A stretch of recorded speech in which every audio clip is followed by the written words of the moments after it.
engagement. Karibu Waziri. Thank you. Through the chair. To deal with people when they're out there, and the people in traffic is also a big issue, and the BLAs and all that. Do their question and then Waziri will respond to all of them. It is critical. We cannot.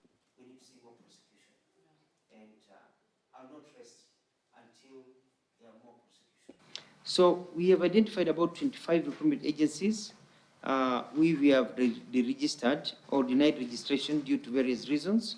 So we have created a blacklist, and we shared with the National Assembly a whole list, which we can share again, of the blacklisted companies, and we continue to blacklist companies that have problems. And once you're blacklisted, it's automatically recorded in our website so that people cannot deal with you. So it's basically, we are telling people we have a free toll number, 0800-222223. We have the website, we have our offices.